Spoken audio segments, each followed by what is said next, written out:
90. Я тебя люблю. Я без тебя жить не могу. Если слышишь такое объяснение в любви, знай, что оно всегда искреннее.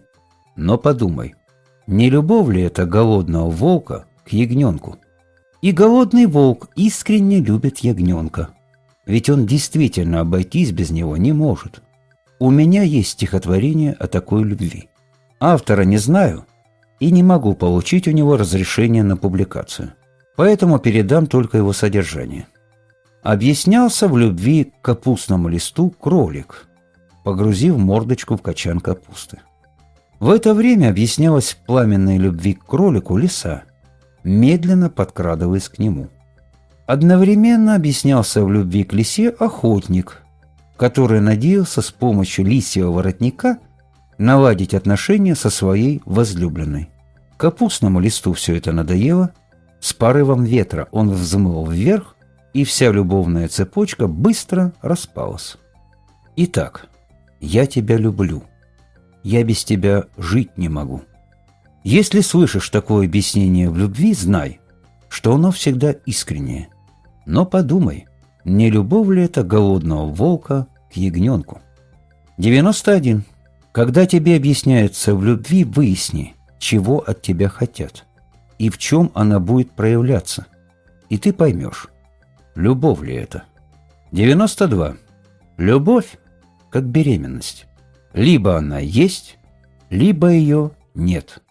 А если она небольшая, то создай ей условия, и она станет большой.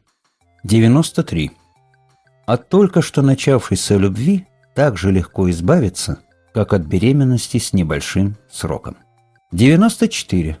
Если не повезло в любви, расти, и твоя возлюбленная из головы попадет в грудную клетку, потом в живот, потом в малый таз, а там и в унитаз.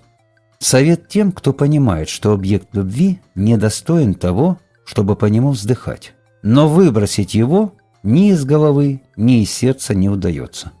Специально для них вставляю свою статью «Наркоманическая любовь». Итак, если не повезло в любви, расти, и твоя возлюбленная из головы попадет в грудную клетку, затем в живот, затем в малый таз, а там и в унитаз. 95. Любовь как дерево. Когда она только зародилась, ее легко выкорчевать. Когда разрослась, трудно. 96. Расставшись с любимой, не встречайся. А если вынужден встречаться, не разговаривай. А если вынужден разговаривать, не откровенничай, а говори по пустякам. Пусть новости о тебе она узнает со стороны. 97.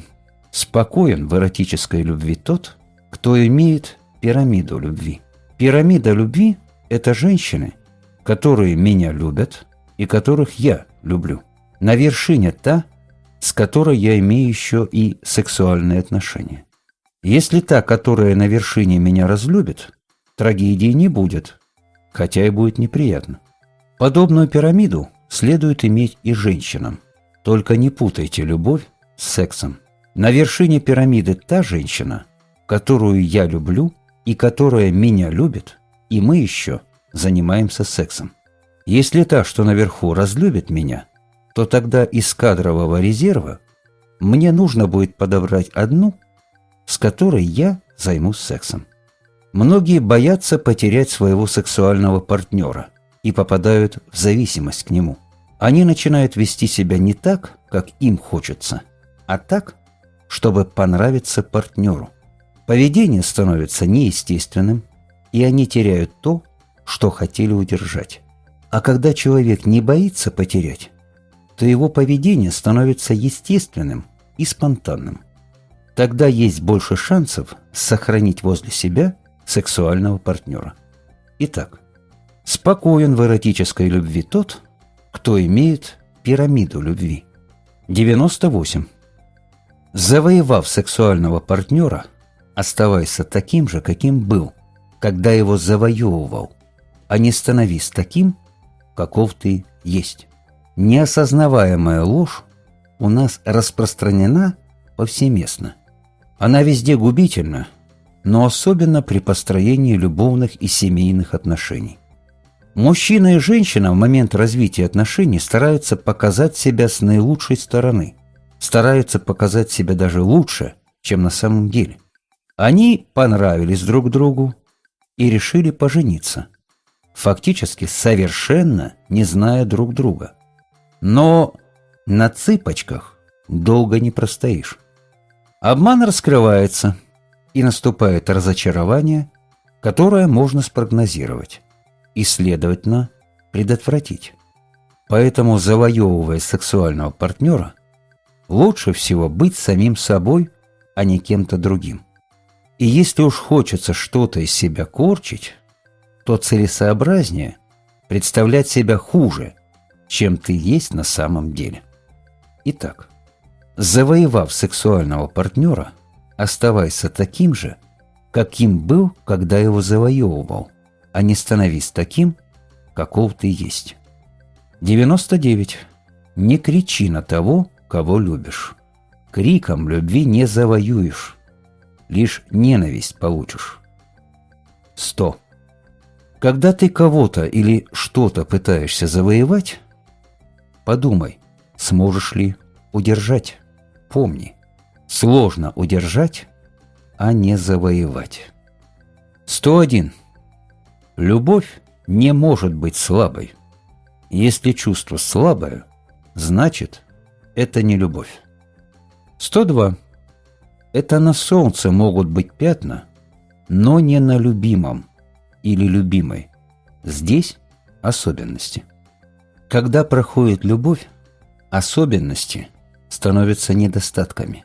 Когда ты у любимой стал замечать недостатки, прежде чем пытаться с ними бороться, подумай, не прошла ли любовь. Когда ты любил, твоя любимая мило картавила. Когда любовь прошла, стал раздражать ее выговор. Итак, это на солнце могут быть пятна, но не на любимом или любимой. Здесь особенности. 103. Нельзя полюбить женщину, если не любишь женщин. Несколько измененный афоризм Лоуэна, известного на Западе психотерапевта. Он прав. Если я не люблю женщин, то и моя любовь к конкретной женщине будет отравлена моей нелюбовью к женщинам. Если бы еще избавиться от религиозных, возрастных, сословных, расовых, национальных и прочих предрассудков, то проблема выбора сексуального партнера была бы достаточно легкой. С одним таким человеком, истинным демократом, я хочу вас познакомить. Это великий поэт Древнего Рима Овидий Назон. Вначале мне это стихотворение показалось развратным. Теперь представляется образцом не декларируемой, а истинной демократии и хорошего психологического здоровья. Когда человек, встретившись с тем или иным явлением, пытается найти в нем, прежде всего, достоинство. Любовные элегии. Книга 2, глава 4. Я никогда б не посмел защищать развращенные нравы, ради пороков своих лживым оружием брецать. Я признаюсь, коли нам признание в поступках на пользу. Все я безумства готов, все свои вины раскрыть. Я ненавижу порок, но сам ненавистного жажду. Ах, как нести тяжело то, что желал бы свалить. Нет, себя побороть ни сил не хватает, ни воли. Так и кидает меня, словно корабль на волнах. Определенного нет, что любовь бы мою возбуждала. Поводов сотни, и вот я постоянно влюблен. Стоит глаза опустить какой-нибудь женщине скромно, я уже весь запылал, видя стыдливость ее. Если другая смела, так значит она не простушка. Будет, наверное, резва в мягкой постели она. Встретит цель строгая мне, наподобие суровых сабинок. Думаю, хочет любви, только скрывает, горда. Коль образована ты, так нравишься мне воспитанием. Не учена ничему, так простотою мила. И колемаха стихи для иной пред моими топорны, нравятся, значит, мои, нравится мне и она. Даже и песни мои, и меня стихотворца порочат, хоть и порочат, хочу и ей запрокинуть бедро. Это походкой пленит, а это пряма, неподвижна. Гибкою станет она, ласку мужскую познав. Сладко иная поет, и льется легко ее голос. Хочется мне поцелуй и у певицы сорвать. Это умелым перстом пробегает по жалобным струнам. Можно ли не полюбить этих искуснейших рук? Это в движении пленит, разводит размеренно руки, мягко умеет и в такт юное тело сгибать. Что обо мне говорить? Я пылаю от всякой причины. Тут Ипполита возьми, станет Приапом и он. Ты меня ростом пленишь, героиням древним подобно. Длинная, можешь целое ложе занять. Это желанно мне тем, что мала, прельстительны обе, рослая, низкая. Все будут желания мои. Это не прибрано. Что ж, нарядившись, прекраснее станет.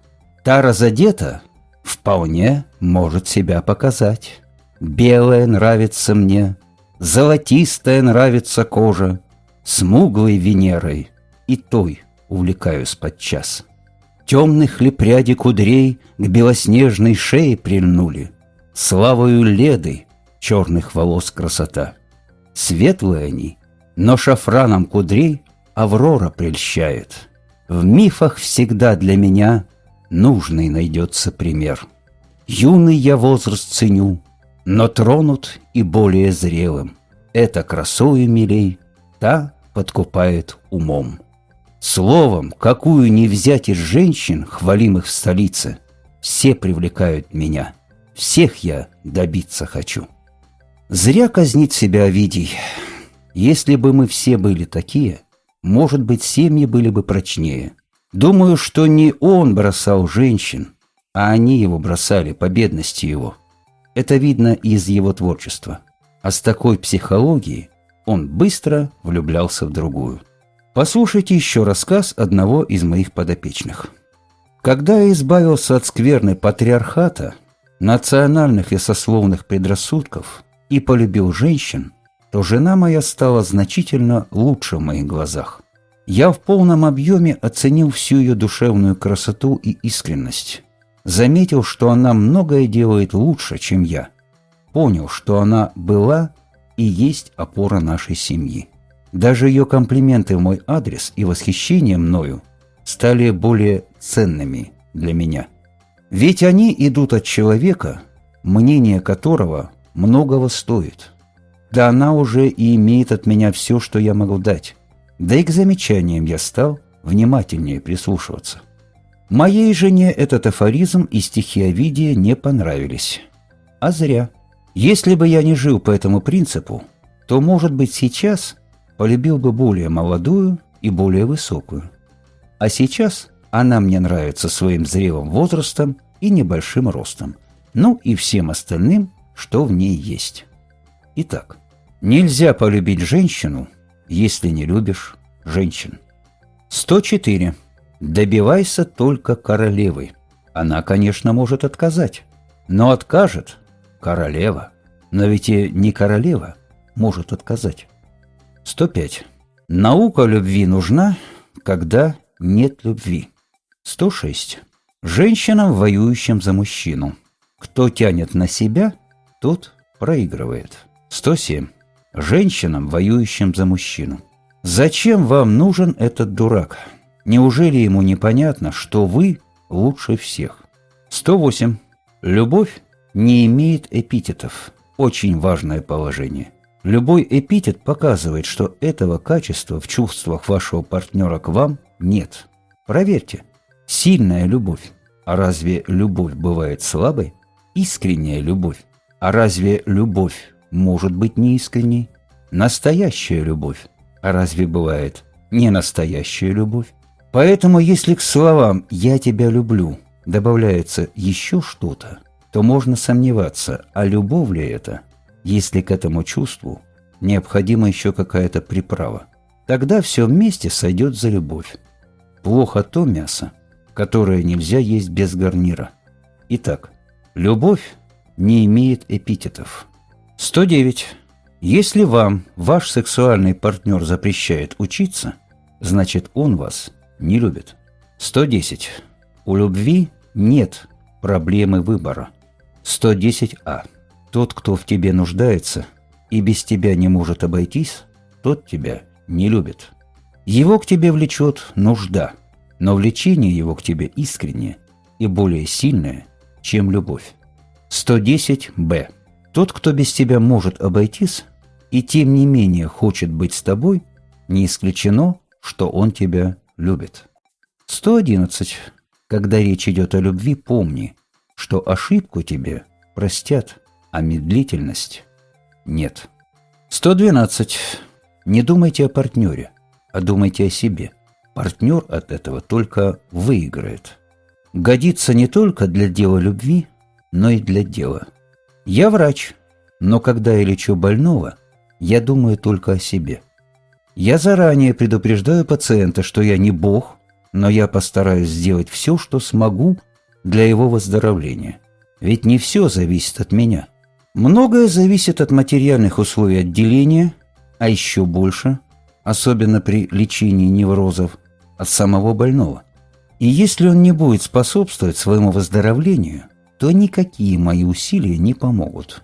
Если я знаю, что не справлюсь с этим больным, то ему об этом говорю прямо и стараюсь, если это возможно, отказаться от его лечения. Если я знаю, что кто-то лечит эту болезнь лучше меня, я направляю пациента к этому врачу. Я не хочу для себя лишних неприятностей. Но ведь при таком подходе и пациент выигрывает. Я педагог, но когда я учу кого-либо, я думаю только о себе. Поэтому я стараюсь не повторяться и преподавать не только содержательно, но и увлекательно, чтобы мои ученики не скучали. А если занятия платные, то плату за обучение мои ученики вносят не на первом занятии, а на третьем-четвертом. Это я делаю для того, чтобы избежать присутствия на моих занятиях тел, ибо мне нужны души. За первые 2-3 занятия те, кому все это не нужно, перестанут их посещать. У меня будет меньше разгильдяев. При бесплатных формах обучения я нарушителей дисциплины и двоечников отпускаю с занятий и ставлю им положительные оценки, только чтобы они мне не мешали работать с отличниками. Инспекторы и проверяющие, не приходите ко мне на занятия, чтобы убедиться в этом и наказать меня. На моих занятиях посещаемость достигает 150%. Просто двоечники, прогуляв 1-2 занятия, узнают, что на занятиях интересно, и перестают их пропускать. Зато приходят на мои занятия те, кому можно было бы и не приходить. Педагоги, студенты других курсов и потоков и прочее. Так говорил один из моих учеников. В любви это правило тоже следует соблюдать. Ведь если я хочу получить любовь, то я не буду делать плохо своему партнеру. Итак, не думайте о партнере, а думайте о себе. Партнер от этого только выиграет. 113. Слезами любви не завоюешь, получишь лишь жалость. 114. Для многих любить – это значит навязать любимому или любимой свой образ мысли, свой образ жизни и свой образ чувствования. «Я, если бы была вашей женой, вас туда бы и не пустила», заявила одна женщина своему любимому, когда узнала, что он устал в одной очень сложной командировке, где неплохо заработал и продвинулся в достижении своей цели. И она еще рассчитывала на взаимность. Вот поэтому его женой она никогда не станет. Итак, для многих любить – это значит навязать любимому или любимой свой образ мысли, свой образ жизни и свой образ чувствования. 115. И бабник, объясняясь в любви, заявляет своей любимой, что он бабник. «Такой красивый, как ты, я никогда не видел. Ты необыкновенная». Умная женщина понимает, что ее сравнивают с другими красавицами и теми, которых ее пассия считают обыкновенными. Итак, и бабник, объясняясь в любви, заявляет своей любимой, что он бабник. «Такой красивый, как ты, я никогда не видел. Ты необыкновенная». 116. Советуется тот, кто не хочет взять на себя ответственность. Зрелый человек просит помощи. Отсюда не давай советов, особенно кем быть и с кем быть. 117. Когда человек плачет об усопшем родственнике, не исключено, что он плачет не о печальной судьбе усопшего, а о тех благах, которых он лишился в связи с его уходом в мир иной. Послушайте, как причитают по умершему. «На кого ты нас оставил? Что мы будем без тебя делать?» и тому подобное. И горе их искренне, и лишь один раз я слышал, как плакал человек по покойнику. Это была женщина 52 лет, которая похоронила своего мужа-ровесника. «Я женщина сильная, я проживу без него. Мне жаль, что он так рано ушел».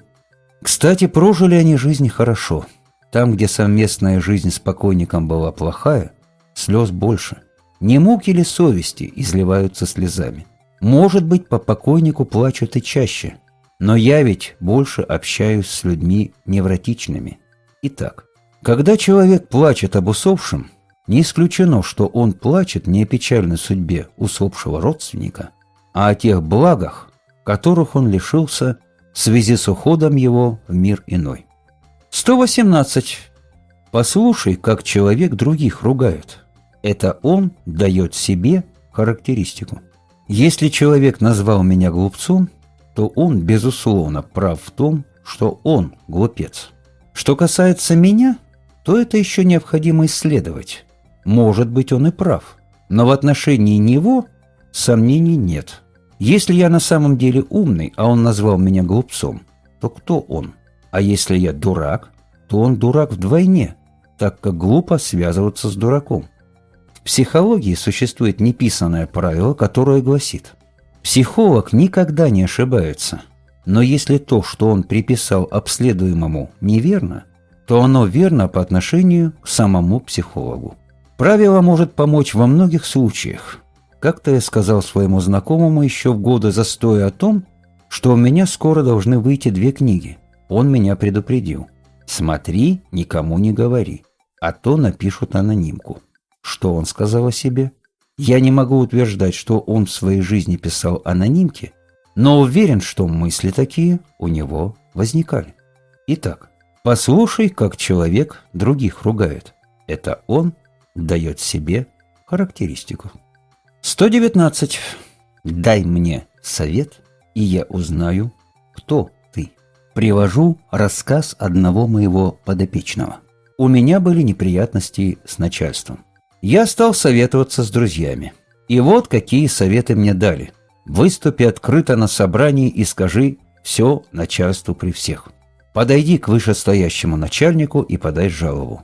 Напиши анонимку в Москву. Перейди на другую работу. Дай подарок начальнику. Начинай ему льстить.